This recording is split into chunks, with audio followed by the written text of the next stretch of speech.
लिखो। Yes class 8, आज हम अपनी बसंत पुस्तक से पाठ 8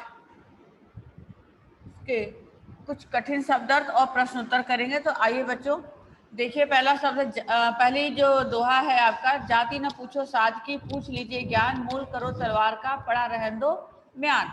इस पाठ में कुछ कठिन शब्द आए हैं, जैसे कि आपका है साधु। यहाँ बोर्ड आपको दिखाई दे रहा है बेटा, बोर्ड दिखाई दे रहा है, दिखाई दे रहा है आपको board? Yes ma'am. Yes ma'am. Yes, देखो संत, अर्थ लिखिए संत। मोल करो,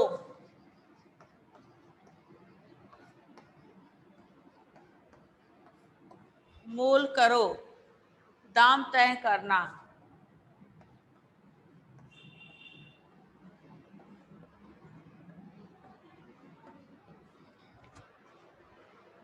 बोर्ड दिखाई दे रहा है आप लोगों को? बोलिए। Yes ma'am. Yes ma'am. म्यान, म्यान है जिसमें तलवार रखी जाती है।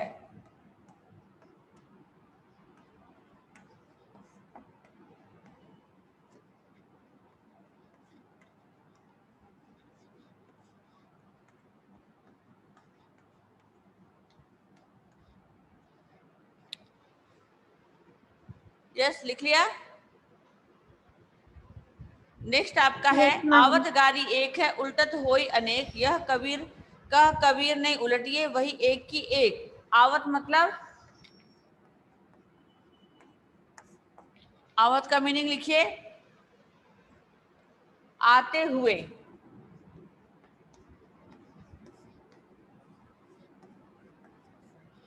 अगला है गारी अपशब्द, गारी का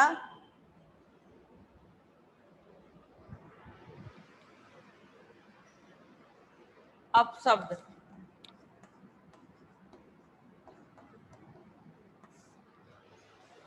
नेक्स्ट आपका है उल्टत,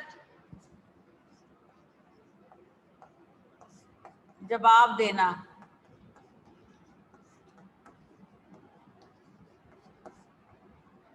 जवाब देना।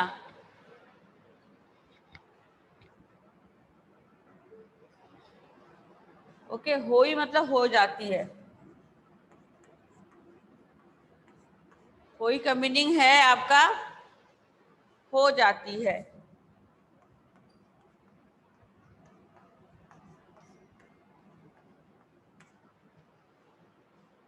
ओके, नेक्स्ट है आपका कह कबीर ने।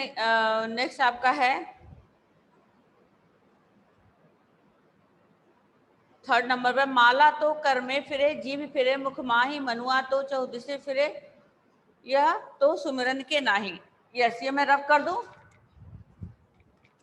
रब कर दूं बेटा? Yes ma'am.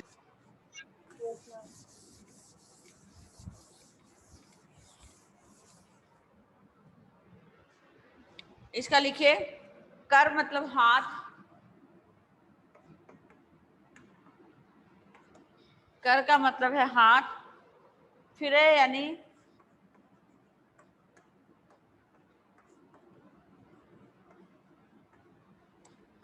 घूमना,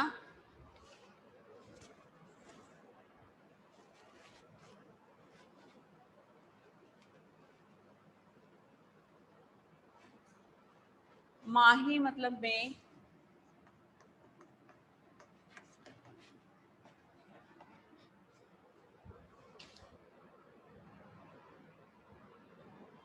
मनुआ मतलब मन,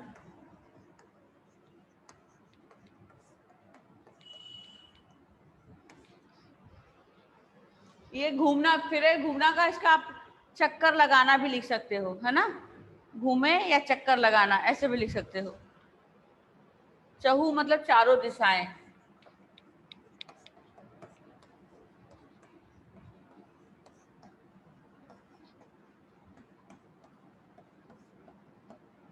चारों दिशाएं।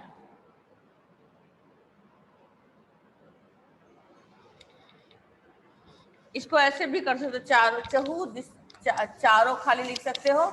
और 10 नेक्स्ट आपका जो चारों दिशी है, दिशी, उसका आप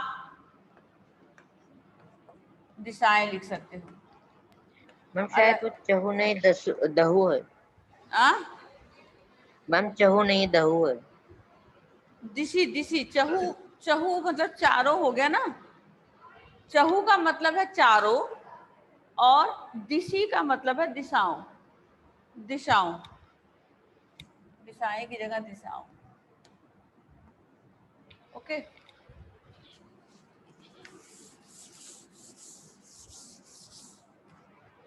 क्लियर?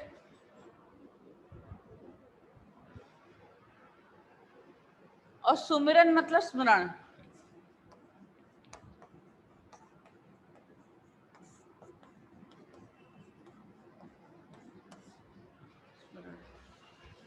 नेक्स्ट आपका देखिए, नेक्स्ट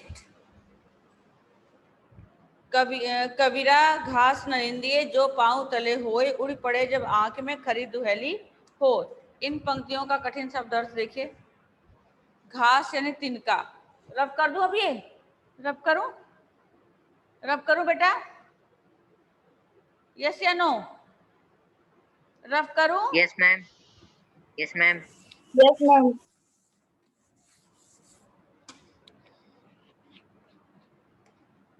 घास यानी तिनका।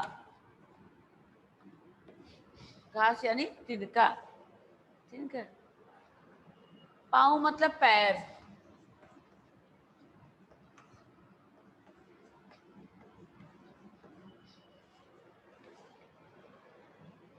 तली मतलब नीचे।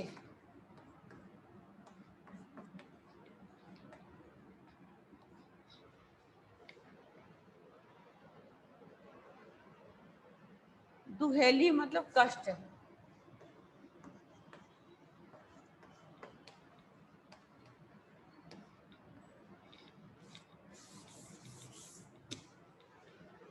ओके, नेक्स्ट आपका है, जग में बैरी कोई नहीं जो मन शीतल हो, या पाको डाल दे ये दया करे सबको। इसके अंदर है जग मतलब संसार,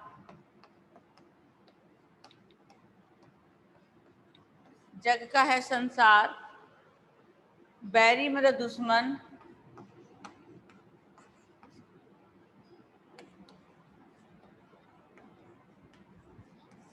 दुश्मन, मन मतलब हृदय,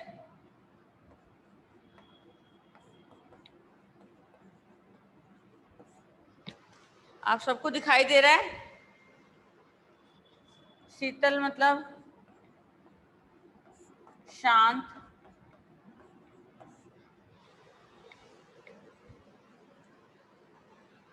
आपा मतलब अहंकार,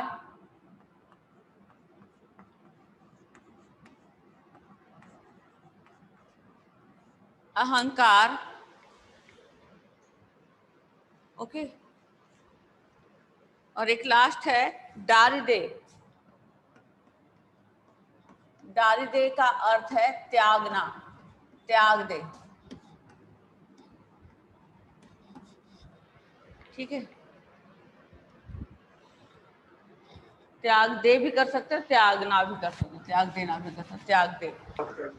मैम ओके, दारिदे वर्ड नहीं दिख रहा मैम, उसका मीनिंग नहीं दिख रहा। क्या? दारिदे मैम, मैम जो दारिदे वर्ड है उसका मीनिंग नहीं दिख रहा। त्याग दे दिख रहा है? अब दिख रहा है? यस त्याग, मैम। त्याग दे, त्याग दे।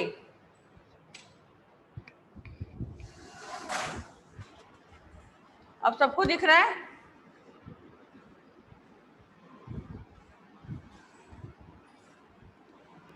Yes ma'am. ओके,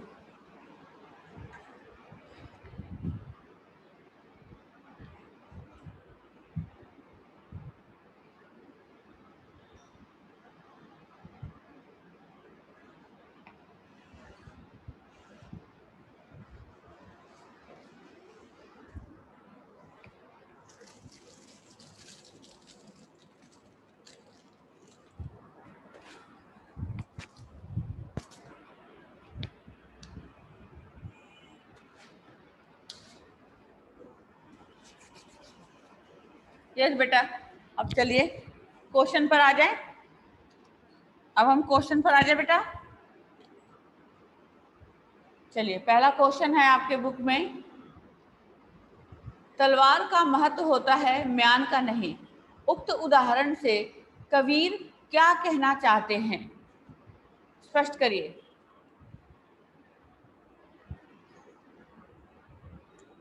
चलिए, रेज योर हैंड। हाँ, हर्षित त्यागी बोलिए। हर्षित त्यागी बोलिए बेटा।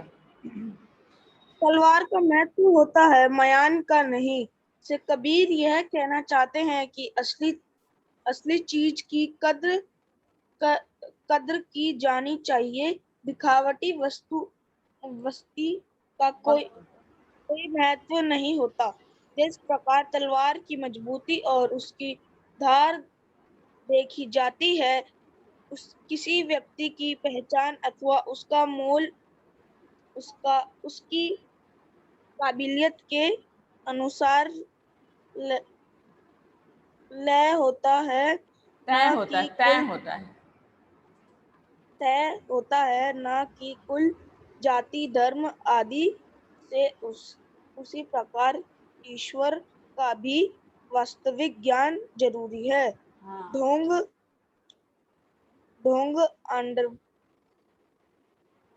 आडंबर तो म्यान के समान निरर्थक है। असली भ्रम को पहचानो और उसी को स्वीकार करो। बिल्कुल सही। और कोई? एनीवन? अपने शब्दों में आंसर। तलवार का महत्व होता है म्यान का नहीं, उक्त उदाहरण से कबीरदास जी क्या कहना चाहते हैं? तो तलवार का महत्व होता है म्यान का नहीं, उक्त उदाहरण से कबीरदास जी कहना चाहते हैं कि जिस प्रकार हम म्यान में रखी हुई तलवार का मोल भाव करते हैं, उसकी मजबूती और उसकी तेज धार देखते हैं, म्यान का नहीं, उसी प्रकार से हमें साधु संतों की से उनकी ज्ञान के बारे में पूछना चाहिए, ना कि उनके जाति धर्म को, क्योंकि ये सब कुछ जो है वो दिखावटी है और इसका कोई महत्व नहीं होता। ठीक है, आपको अपने शब्दों में इसका आंसर लिखना है। सोचिए, पहले प्रश्न को सुनिए, समझिए और उसका आंसर दीजिए। तो प्रश्न है, तलवार का महत्व होता है, जैसा कि आपको मैंने दोहे में भी इसका अर्थ समझाया है, तलवार का महत्व होता है म्यान का नहीं। इस उदाहरण को देकर कबीरदास जी क्या कहना चाहते हैं? बताइए। अब बताइए, कौन बता रहा मुझे? Raise your hand. यस, गीत बताओ। तलवार का महत्व होता है म्यान का नहीं। इससे कबीरदास जी ये कहना चाहते हैं कि लोग जैसे तलवार की धार देखते हैं, म्यान को नहीं देखते, उसी तरह हमें व्यक्तियों की जाति नहीं देखनी चाहिए, उनकी काबिलियत और उनका ज्ञान देखना चाहिए। हमें लोगों में भेदभाव नहीं करना चाहिए। लोगों का कीजिएगा, साधु संतों की, जो ज्ञानी पुरुष होते हैं ना, उनका ज्ञान देखना चाहिए, सबका नहीं, है ना। उनसे हमें उनकी जाति धर्म के बारे में नहीं पूछना चाहिए। ओके। सेकंड क्वेश्चन है आपका, पाठ की तीसरी साखी जिसकी एक पंक्ति में है, मनुआ तो चौदिसी फिरे, यह तो सुमिरन नाही, के द्वारा कबीरदास जी क्या कहना चाहते हैं?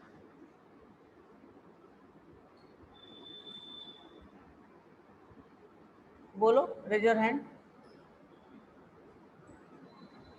Raise your hand. एनीवन?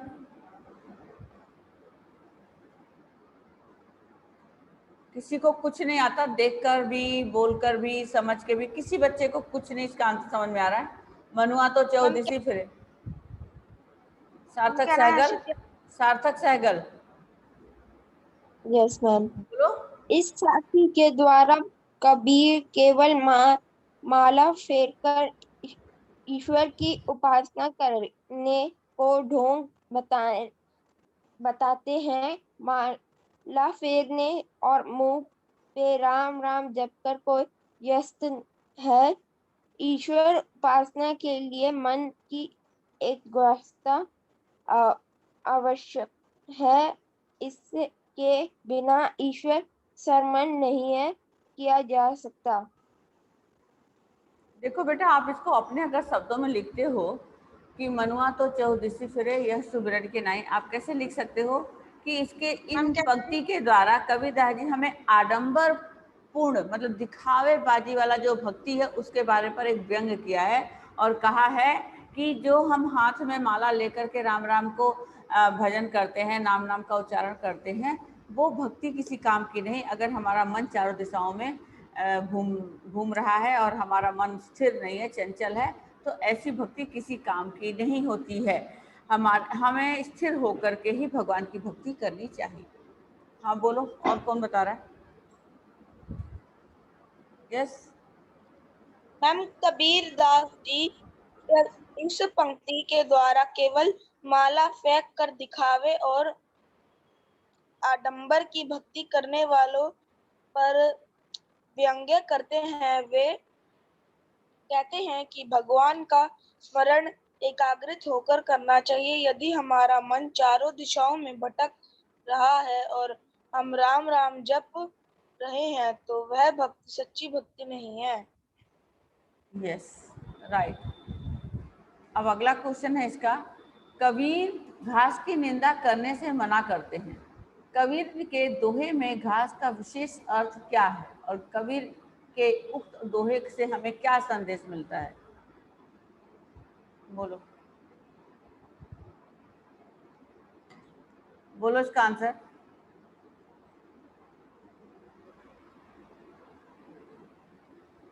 घास का अर्थ है पैरों में रहने वाली कच्छू वस्तु।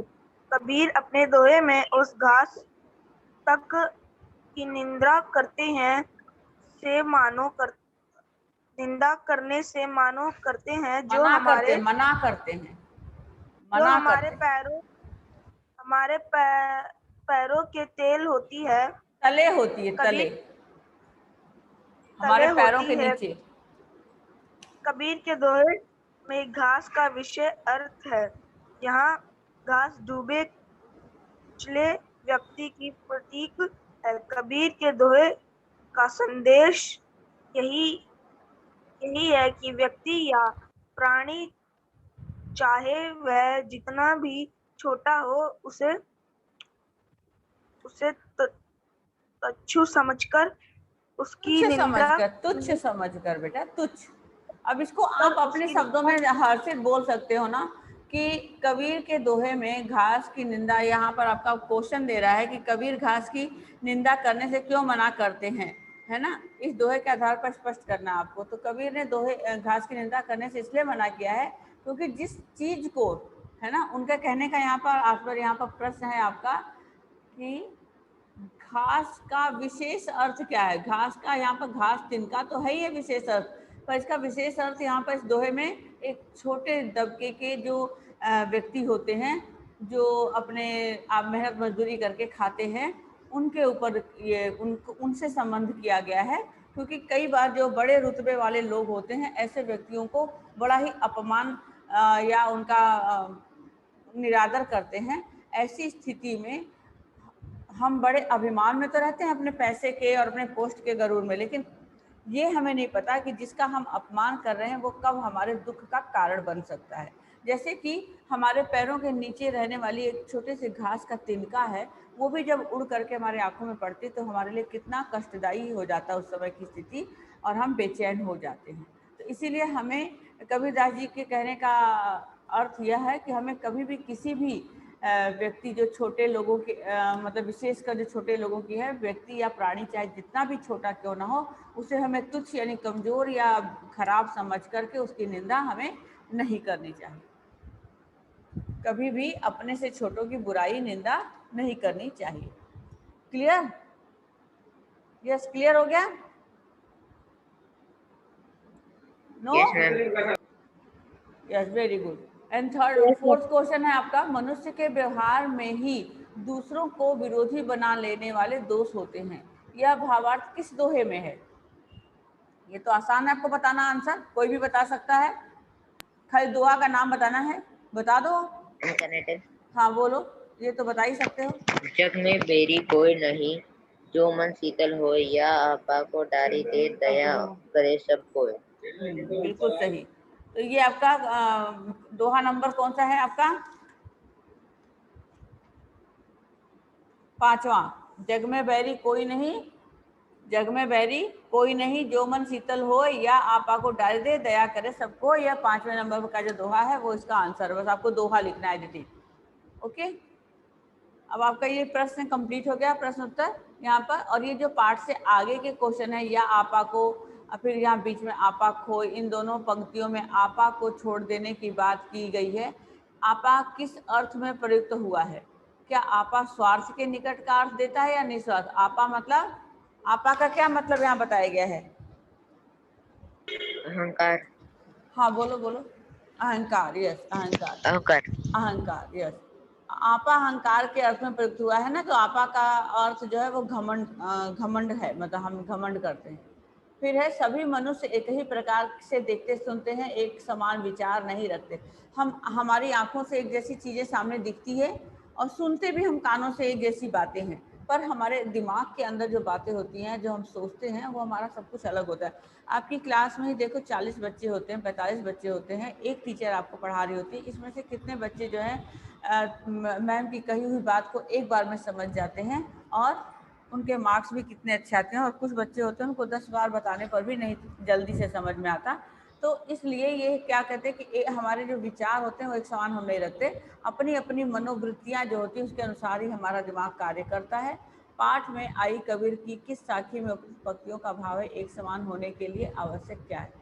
तो इसमें यहाँ पर है कि एक समान होने का लिए है कि आवत गारी एक है, उल्टत होई अनेक। कबीर के दोहों को साखी क्यों कहा जाता है? ये मतलब इसका आंसर था कि अगर हम एक बार गलत शब्द बोलेंगे और बदले में दूसरा भी हमें गलत शब्द बोलता है, तो वही एक से अनेक हो जाता है, यानी कि वो चीज़ बढ़ जाती है, उसके अंदर बुराई पैदा हो जाती है। इसलिए हमें ऐसा नहीं करना चाहिए।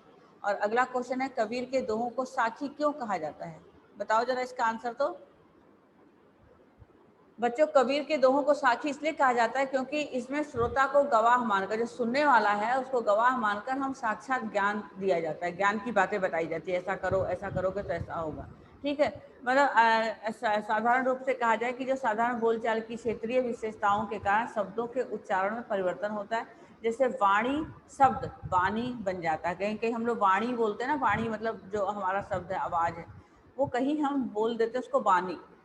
मन में, मन से मनवा हो जाता है, हम लोग अब मन से बोलते हैं तो कुछ लोग उसको मनुआ बोलते हैं, मनवा बोलते हैं, ऐसे बोलते हैं। उच्चारण में परिवर्तन से वर्तनी भी बदल जाती है। नीचे कुछ शब्द दिए जा रहे हैं, वो देखिए आपको क्या है इसका आंसर। देखिए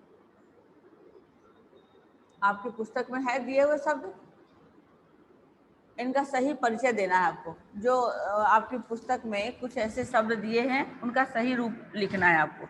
बताइए क्या होगा। जैसे गयान लिखा हुआ, गयान आधा गयान, गयान लिखा हुआ है आपकी बुक में, तो उसका क्या, कैसे लिखेंगे? मैं बोर्ड पर लिख दूं आपके लिए, बोर्ड पर लिखूं?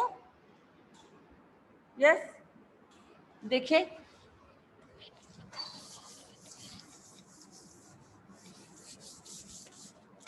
यहाँ पर गयान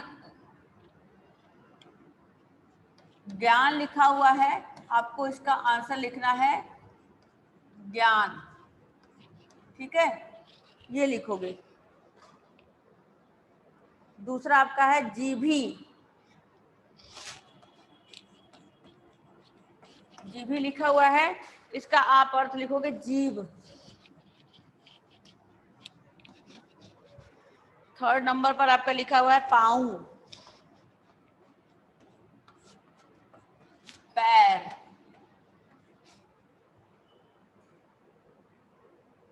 पैर या फिर पाँव भी लिख सकते हैं आप।